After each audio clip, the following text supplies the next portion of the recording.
Philadelphia Flyers have been off to a really good start to this season. In 7 games played, a 4-2-1 record, 9 points, 1 point behind the Rangers for first place in the Metro. Yeah, things are looking up thus far. And I know it's very early. I'm not going to jump and say they're going to make a playoff, but with additions like Mark Stahl and Sean Walker on the back end, an impressive game they had against the Knights that, yes, they did lose, but it was only 3-2. And then last night beating the Minnesota Wild 6-2 makes you think maybe the Flyers are better than a lot of us expected. One of the issues they had last season, yes, was the back end, but also the offensive output. Some injuries robbed them on players, but Konechny in 7 games played has 6 goals, 3 assists for 9 points. Atkinson has 4 goals and 3 assists for 7 points. Sean Couturier has 2 goals, 4 assists for 6 points. They're getting some good offensive production from their top 6, and if this team is going to bounce back and at least be a dark horse for a wild card spot, the players that they have brought in need to be productive, and the players that missed last season have to be productive. And I would be remiss not to mention the great goaltending they've gotten from Carter Hart, 4-2 record, a 2.18 goals against average, and a .924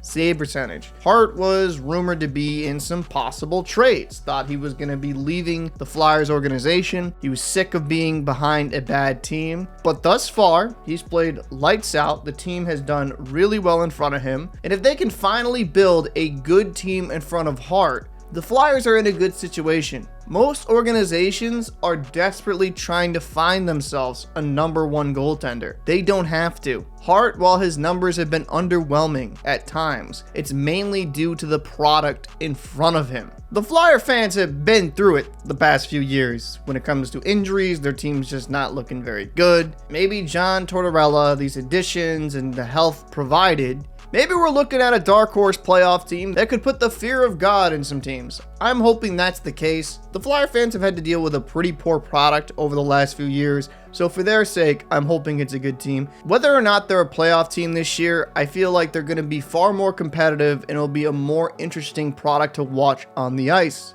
Let me know your thoughts down below. Do you believe the Philadelphia Flyers will be able to keep up this production? I'm Captain Paul. I'll see you in the next one. Start coming to Flyer games, people.